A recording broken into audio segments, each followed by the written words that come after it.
If somebody can walk away from your life, let them walk away. You shouldn't have to convince anybody to love you.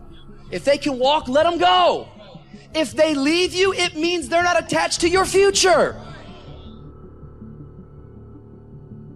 Some of you, you are taking too much time trying to convince people to love you that do not matter. Some of you are taking way too much time tolerating and trying to get people engaged that don't matter, that don't care, that are never ever going to help you get into your destiny. What if I told you that some of the rejection you have been facing in your life, it's because people are jealous of what's on your life? What if I told you that the rejection is simply an indication that you got favor on your life? God is getting ready to do something in your life. You just got to understand there's more to know. There's more to know. Move on. Straight up, move on. Forget them. They are lying and they are untrustworthy. So move on. That person is not who you thought they were, right? They are not who you thought they were. The idea that this person was a trustworthy, faithful companion is not true. It is not true. That person does not exist. They didn't exist and they don't exist. It was in your head. It was in your head that this person was trustworthy and they were everything you wanted them to be and they were a faithful companion. That is a lie. They are not that person. They have proved it. They have proved it by their actions. Be thankful that you were able to learn before you invested more into this person. Be thankful that you found out when you did that this person was a liar, that this person was unfaithful, was untrustworthy. Be thankful that you know it. If somebody wants to leave, let them leave. Your destiny is not tied to the people that walked away. Quit trying to talk people into staying. You don't have to convince anyone to love you, to call you, to come see you. You are a gift. You are a prize. You have something amazing to offer. If they don't want to be there, that's a sure sign they're not supposed to be there. One of your dreams may have died. That didn't stop God's plan. He has another dream. One relationship may not have worked out. If you'll kiss goodbye the old, God will show you the new. If someone is supposed to be in your life, you can't make them leave. And if someone leaves easily, they're not supposed to be there. But sometimes God will close the door. He'll move people out of your life. There are people and opportunities that were ordained for your past that are not ordained for your future. They were right for a season, but that season can come to an end. The key is how we handle the closed doors, how you handle the disappointments, how you handle the people that treated you wrong. It takes a lot of energy to think about the past, relive the hurts, wonder why it didn't work out. That person you lost, if they were supposed to be here, they would still be here. If somebody left you, I say it respectfully, you don't need them. If it didn't work out the way you had planned, it wasn't supposed to. God's ways are not our ways. Will you trust Him when it doesn't make sense? When God makes up for what you lost, it's not going to be less than, it's not going to be equal, it's going to be better. Just because it hasn't turned out the way you thought doesn't mean you have to settle for second best. God has to come up with a plan B. God already knew what would happen. He knew every door that would close. He knew every person that would walk away. He knew how you'd spend time and energy, but a dream not come to pass. All that is getting you prepared for where God has taken you. He's the Alpha and the Omega. He knows how to not only open doors that no man can shut, He knows how to close doors that no man can open. Don't worry about the people that God has removed from your life. He saw things you didn't see. He heard conversations you couldn't hear. And He made moves you wouldn't make. And that's it. When a door gets shut, all you gotta do is walk up the hall. It's more doors. This is God. God is, he's everything, man. He got everything. You have to live your life in the expectation of wonderful things happen. God is a merciful God. He didn't bring you this far to leave you. He didn't set you up to fail. He only wants to progress his children. That's all he wants to do. Even if you're wrong, he forgives us. Just keep moving, man. It ain't nothing. We all go through things in life that don't make sense. A friend walked out of a relationship. The company's downsizing. They don't need us anymore. Or we were being our best. Then the pandemic hit. Business went down. Children can't go to school. Dreams are put on hold. Sometimes it feels like we're going backwards. It's easy to live frustrated and think, God, why is this happening? But we're not going to understand everything that happens. God's ways are not our ways. He can see things that we can't see. And just because it's not fair doesn't mean that God is not in control. Your steps are being ordered by the Lord. If He allowed it to happen, He's going to bring good out of it. He promises all things work together for your good. On its own, it may not be good. It wasn't fair, you're uncomfortable, but when it all comes together, you're going to see how it works to your advantage. The difficulty, the delay, the betrayal was all instrumental in you reaching your destiny. But none of us like bad breaks, loss, delay. But without that difficulty, you couldn't become who you were created to be. It may look like a dead end, but really it's setting you up for promotion. That door closed so a bigger door could open. That person that left you, it was hurtful, but it wasn't just their choice. God moved them out of the way so He could bring someone better. Or that struggle was difficult. You didn't do anything wrong, but you had opposition at work. Your child wouldn't do what's right. It wasn't fair, but what you couldn't see is it was growing you up, developing your character, getting you stronger, more confident, more determined. Without it, you wouldn't be prepared for the blessing, the increase, the new levels that are coming your way. You may not understand what you're going through. You could live worried, discouraged. Try a new approach. God, I don't understand it, but I trust you. I know you're in control. You're working all things for my good. So I'm not going to live upset. I'm going to stay in peace, knowing that you will get me to where I'm supposed to be.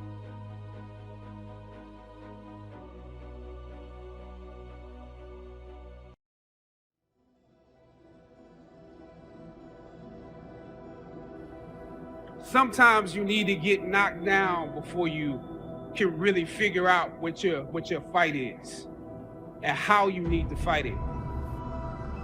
Sometimes you need to feel the pain and sting of defeat to activate the real passion and purpose that God predestined inside of you. You have a great life in front of you, but your great life is in front of you. It's not behind you. What you did back there ain't got nothing to do with what God got for you.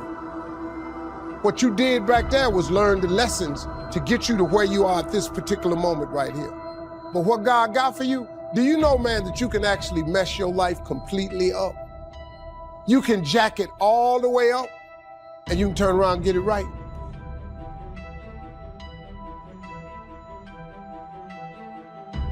Success breeds contempt. You'll know you're winning when they start hating you. See, many people, they think that when they face resistance, that somehow now that God has left them. Because if you're not facing resistance, maybe it's an indication that you're going in the same direction as your enemy. If nobody's hating you over it, it's not big enough. You'll know it's big enough when they start hating you for it. And nothing you do satisfies them. And nothing you do calms them down. That's a sign that you're getting ready to get in a net-breaking blessing. Think of it like this. For every peace stealer you allow in your life, you are 20% more likely to live stressed, to have a crisis. I'm asking you to find happy friends. I'm not saying you have to cut people off, never speak to them again. I am saying you should put up some boundaries. You don't have to make a big announcement. Just little by little, spend less and less time with that person. If you don't get the wrong people out of your life, you'll never meet the right ones. You got to look for the good. You don't have to look for bad in life, but you have to look for the good. Well, my friend really disappointed me, but at least I learned to put my hope in God more than in people. Get yourself situated. Pick the right location to live in. Get your marriage ready, because God's going to bless you until the devil hates you. The people who are closest to you need to be stable, happy, responsible people that move you towards your destiny. Like iron sharpens iron, you make each other better. Who do you have in your life? What are you giving your time and energy to? Trying to keep someone happy, feeling guilty because you can't meet their demands? That's going to wear you out. It's time to make a change. You can't please everyone.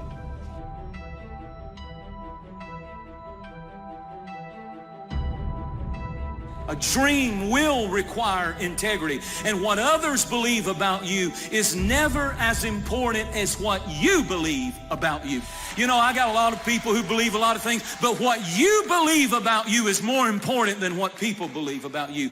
You need to grow, and the only way you're going to grow is when you listen and when you learn. Whenever I find myself in a place where I'm starting to feel overwhelmed, when I feel maxed out of my capacity, I always take that as a sign. I need to get some new advice, some new guidance. Where I'm going is not where I've been. I'm gaining ground. Come on, somebody. I'm gaining ground.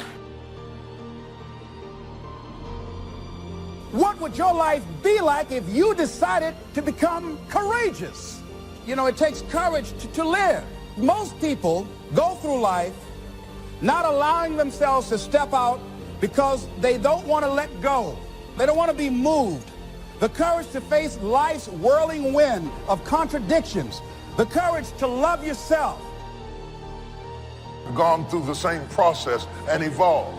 You can't sit with somebody who's invested 30 years in and be respected as an equal when you got 3. There are some things only experience can teach you. And until you pay your dues, don't run with horses when you're tired from walking with men. The brighter the light, the more the heat. The higher God takes you, the more people are going to see you. And sometimes, instead of celebrating you, people will get jealous, try to pull you down. Don't take the bait. It's a distraction. Keep your face set. Stay focused on your purpose. You got to surround yourself with people who have talents and skills, not just people who love you. I'm glad you love me, but loving me won't bring these fish in. I want to know, can you carry some weight? I'm talking about somebody who can carry the weight when the net is about to break. You are carrying so much weight and so much responsibility that you are at the breaking point. And you can't even tell anybody that you're at the breaking point because you have a Superman complex and you're trying to be there for everybody. But the reality is the weight of what you're doing is breaking your nets.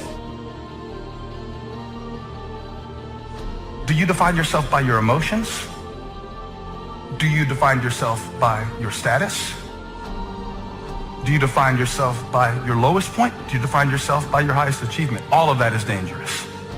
Because the moment you start believing that you are what you do or you are what you went through, there's a bleeding on the inside that happens when your sense of self-worth flows from what you do and what you go through. You can't become so dependent on people that you're getting your worth and value out of how they treat you.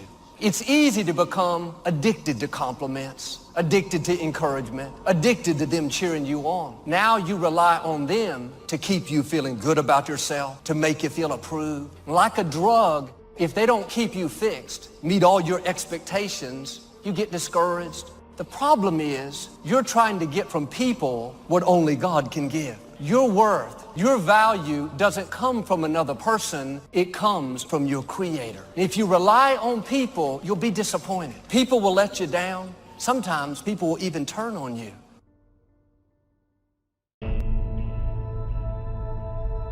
You have no idea what's in you.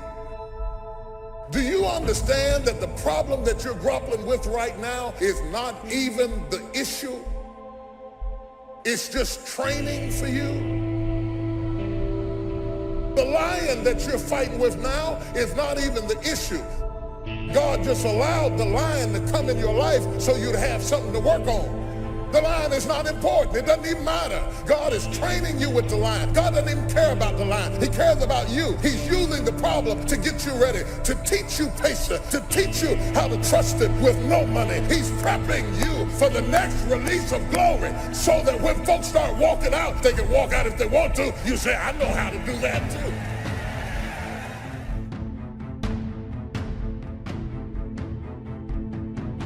There's so much we're learning right now. We may not know we've learned it until way on the other side of it. You don't really realize life lessons until later. You know that, right? It's later that you say, oh, it was good for me that I was afflicted. Oh, it's good for me that they told me no. And it's later that we see the lessons. A lot of times it's later that we see the lessons.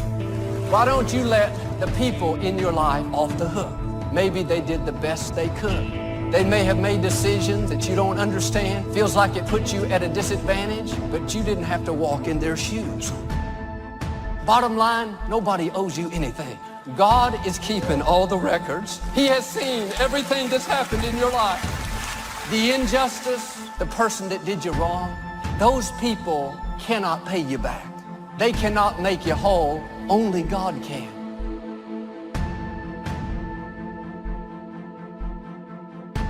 The lesson of letting go is not only that external events cause us to let go, the way God changes us is transformation from the inside out.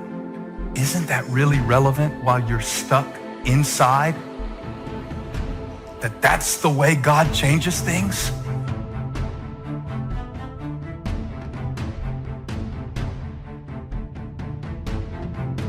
Quit trying to get somebody to apologize, to admit they were wrong, to give you what they don't have.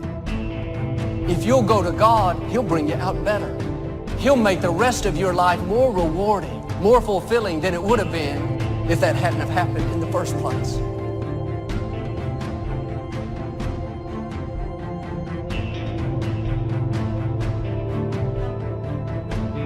You gotta grow, you gotta expand, you gotta know that you're here for a purpose. There are no mistakes. There is a meaning. Even if you haven't found it yet, you must discover it. And you know what? For most people, they don't discover the meaning of their life until their life is over, or until somebody very close to them that they love is about to leave them. You don't have to wait for the pain to discover the meaning. It first starts with decision on your part. And may I add, well, you should decide. Why let worry continue to take money out of your pocket and bank account? Why let worry any longer keep you from becoming all you can be? Why let it rob you of better friendships, better family relations, better profits, better results? It's a burden you can get rid of. Why not be rid of those sinking, nagging feelings that all is not going to be well, that you can't do it, that it won't work out for the best? Worry is undue concern that takes up too much of your mental and emotional time. So how will I know when I found the purpose of my life? You decide what it is. You discover it and you decide this is it. Maybe later on I'll refine it. I probably will. But for right now, this is why I'm playing the game of life. This is what it's about. Every day, if I'm just being this way, if I'm just doing these kinds of simple things, then I know I'm on track. I know there's a reason for my existence. And so although you may believe it to be true about you, these doubts and negative thoughts you have, these were not your original thoughts. That's a powerful thing to understand, because you weren't born this way. You weren't born doubting. You were born perfect. You were born believing you were going to do something great. You were born believing you were going to do something special with your life. As a baby, I promise you, you had no negative self-talk. You had no negative self-doubt. These are external sources. They're somebody else's thoughts they gave you because of how they felt about themselves. If you're offering words of wisdom to someone in the genuine attempt to help and they treat that with contempt, then shut up, because you're demeaning your words by throwing them away.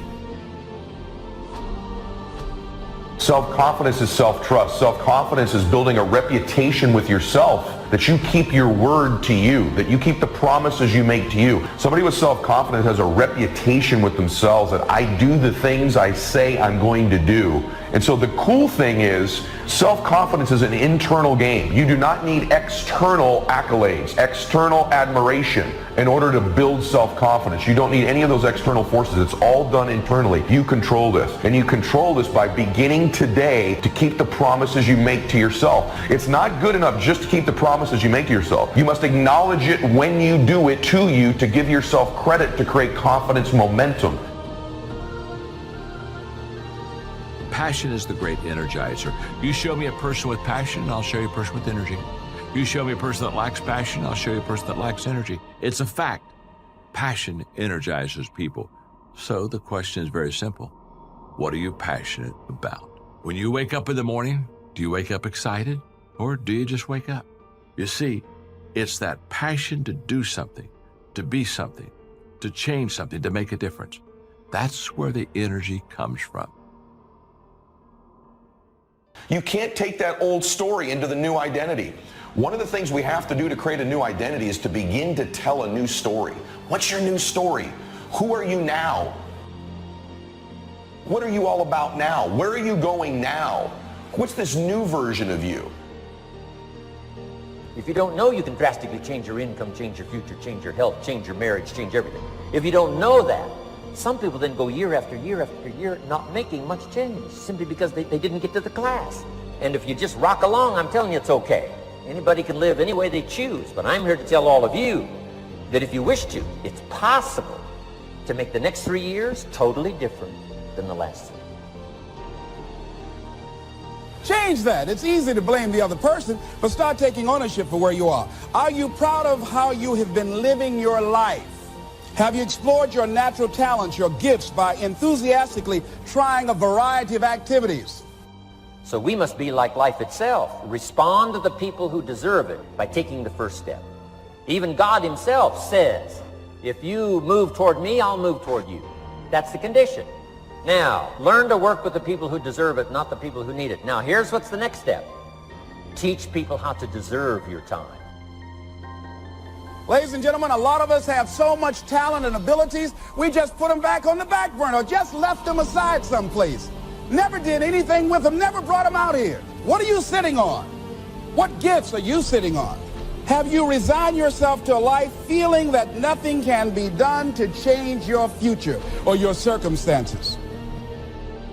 Some people will not accept the new thing God puts in your heart. They're stuck in what was, while God is telling you what is. It's new levels, it's greater influence, it's uncommon favor. Don't let the fear of what people are going to think keep you in your box. Your brain literally goes to work on finding the evidence to prove you right. And so that identity, you're constantly reinforcing it. If you believe a certain worth about yourself, that impacts the type of action you're willing to take. So if there's a goal you've got set, it doesn't matter what it is, pick a goal. To the extent that you believe it's consistent with your identity is to the extent that you will make an effort towards it. You don't know how strong you are until you have to be strong.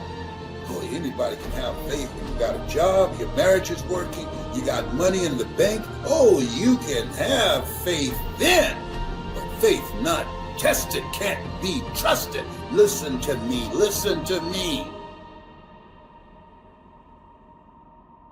Desire discovers talent, right? If your why is deep enough, right? So you have a dream, you have something you want to do, and you know it's going to change your life. So what's the why? What's the reason you're doing it? Well, I'm doing this because of my kids. I want to be able to express myself in this universe, right? That's your why.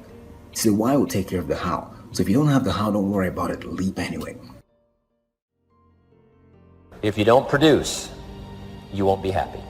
Here's number 2, good friends. The greatest support system in the world is good friends. You got to work on that. Spirituality. If you are a believer, here's what you must do. Study, practice, and teach. Whatever's valuable to you, study, practice, and teach.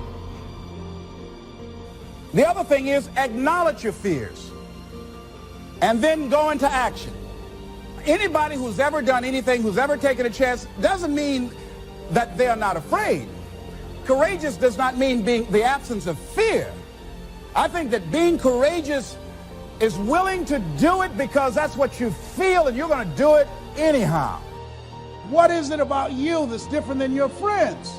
I know I can do more than what I'm doing. I can have more. See, that's the difference between people who make it and people who don't make it. You have a power in you to overcome anything that you are confronted with. You trying to convince me or anybody else that you want to get it when you partying all week, what you got the latest iPhone for?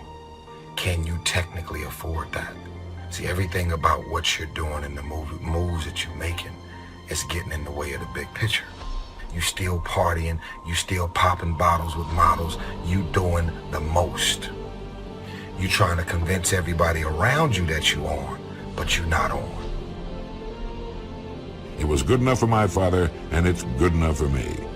This is the man we ought to ask to use the telephone his father used, and drive his dad's old car, and wear his old clothes, and eat his food, and live in his house. No, what was good enough for my father is not good enough for me.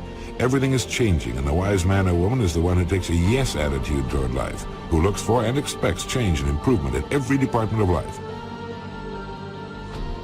And I say to you, you have something special. You have greatness in you. And the road to the life that you want is straight and narrow.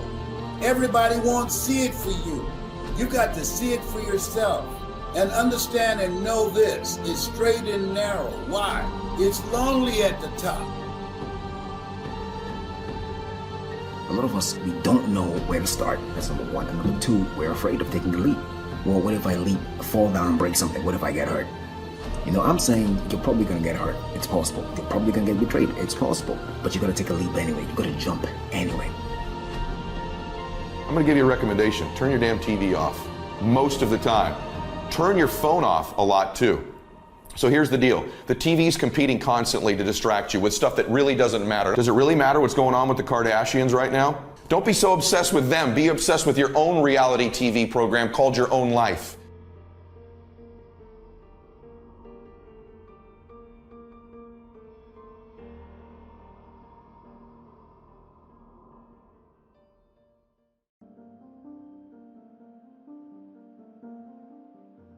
What is freedom of speech? It's the freedom to speak. So I read a politician today saying, I agree with freedom of speech, but there are limits. Well, there's no freedom of speech then. Freedom of speech is the freedom to speak. If anyone's not allowed to speak, then it's not freedom of speech, it's freedom to conform to certain parameters of what are acceptable. And then what that's doing is giving power to some authority to decide what is acceptable and what is not acceptable. And as we see, and we're seeing it massively now, once you give that power to an authority, it then starts interpreting what can and cannot be said in a way that squeezes and squeezes and squeezes more and more of what cannot be said. This is what political correctness is about. What is political correctness? It's simply manipulating the target population to silence itself. So those in authority don't have to. It's ridiculous. Now, people say, well, you say that people can say anything. Well, yes, I do. And I'll tell you why. There are laws against incitement to racism, incitement to hatred, incitement to violence. There are laws against that. Are they laws you agree with? Yeah, and if people use their freedom of speech to incite those things, then there are laws to deal with that, and those laws should deal with it. What I'm saying is, once you start censoring freedom of speech at the point of delivery, or even more sinister, before the point of delivery, by banning people from the right to have access to the communication networks or speak in public, that is what the fascists do. What did fascists do in Nazi Germany? What does any tyranny do? It wants to silence those that are exposing the tyranny and have a different version of events to the tyranny. So what did the Nazis do? They burnt the books. They banned the meetings of people who were exposing the Nazis. And now in this inverted world, we have people who call themselves progressives, and they seem to have this extraordinary self-delusion that that progressive mentality has something to do with being liberal, when it's not. It's the opposite of liberal. They are the ones that claim to be wanting people to be inclusive and to have diversity. But maybe on their terms. When they're destroying diversity, and they have become the new tyranny. They have become the new Nazis. What I'm saying here is, if you look at what this progressive mentality is doing in silencing people and deciding in their arrogance what people can and cannot say and what opinion they can and cannot have, you look at what the Nazis did, you look at what the communist Soviet Union did in terms of freedom of speech, and you'd show me the difference between them. There is none. And it's this self-deluded arrogance which goes like this: I am right, therefore anyone who says something different must therefore be wrong, and by definition, because they are wrong and I am right, their freedom of speech to be wrong doesn't need to be taken into account. First of all, if you don't have a purpose, let's say, it isn't that your life becomes neutral in a meaningless sense. It's that your life becomes characterized by unbearable suffering, because the baseline condition of life is something like unbearable suffering. And what you have to set against that is a noble and worthwhile purpose. And hopefully your determination of that purpose is buttressed to some degree by the wisdom of the past, because you can't conjure something like that up on your own. And if you provide people with nobility of purpose, then they can tolerate the suffering of existence without becoming entirely corrupted by it. And cultures that don't do that, it isn't even so much that they die, it's that cultures that don't do that are dead. They're done. They don't have a story anymore. They don't have a call to adventure. And then, well, then everyone suffers stupidly as a consequence. It's a very bad thing. So Churchill made the same observation that many of the great psychologists and philosophers made in the early part of the 20th century. So bring the story forward and propagate it and make it the most noble possible story. And then you motivate people to transcend themselves, which they need to do. So yes, he's exactly right in his diagnosis. People think of freedom as the ability to implement your whim. And freedom opens up that as a possibility. But sustainable freedom, that isn't what it's about at all. It's primarily about responsibility. It's about determining which load you're going to pick up and carry. That's the proper definition of appropriate freedom. It's not dim gratification of instantaneous impulse. It's self-evident that that doesn't work. 2-year-olds do that, and that's why they can't live in the world. They can't organize themselves across time. They can't sacrifice the moment for the future. And the more sophisticated you get, I suppose, in some sense, the more you're able to do that. And then your freedom becomes the freedom to choose the proper responsibility. And that's also not something that we've been good at communicating to young people. If we talk to them about responsibility, we generally do it in a finger-wagging sort of way. It's like, well, you're breaking the rules, you're a bad person. And well, that may be true because people break the rules and there's no shortage of badness in people. But the proper message for young people is to say, well, no, you don't understand. You want to take on responsibility. You want to take on the heaviest load that you can conceive of, that you might be able to move, because it gives your life nobility and purpose. And that offsets the tragedy.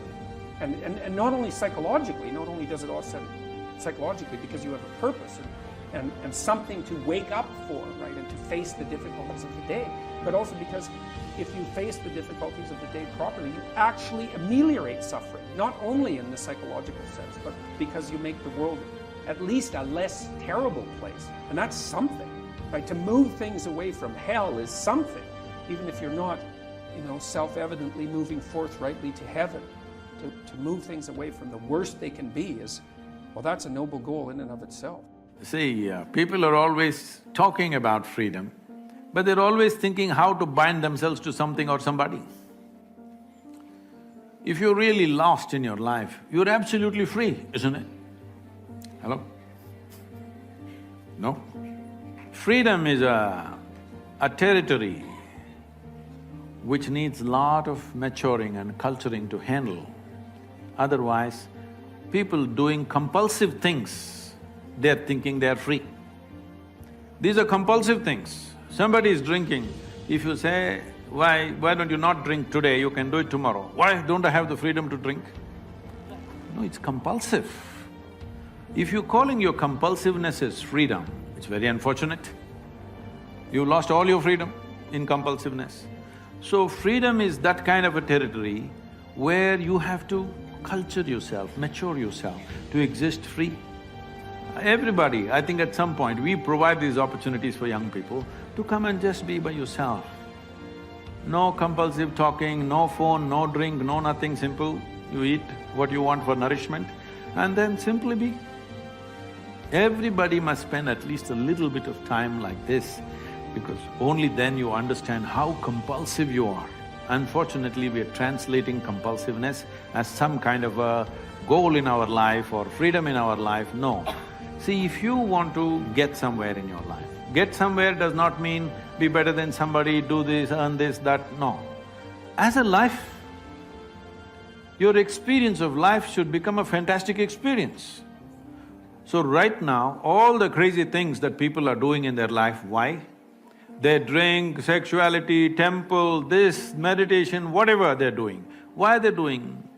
Because they want their experience of life to become pleasant. Yes or no?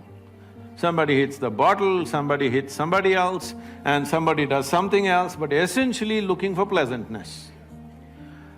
If your body becomes pleasant, we call this health. I'm talking yoga now to you, officially. If your body becomes pleasant, we call this health. If it becomes very pleasant, we call it pleasure. If your mind becomes pleasant, we call this peace. If it becomes very pleasant, we call it joy. If your emotions become pleasant, we call it love. If it becomes very pleasant, we call it compassion. If your very life energies become pleasant, we call this blissfulness. If it becomes very pleasant, we call it ecstasy.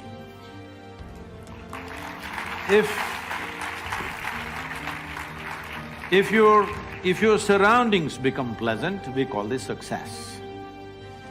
Only for this last one, to make our surroundings pleasant, we need the cooperation of many forces around us.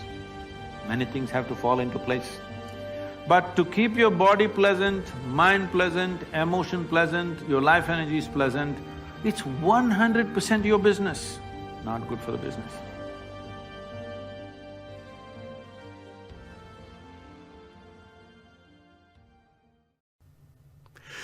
Hello there, and welcome back to our channel, Motivational Vibes.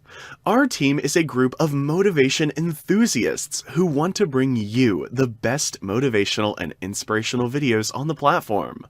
We created this channel to help you transform into a better version of yourself every day, and to get you through the challenging moments of your life. All the footage and music that we use in our videos are licensed from some of the best stock footage and music platforms to create the best original motivational content for you. It takes a lot of time and energy to create content that motivates you to keep going through the challenges of life. But if our content can transform the life of even just one person, it's enough for us. I hope you liked the channel, and if you liked it, then consider subscribing. See you soon in our next video.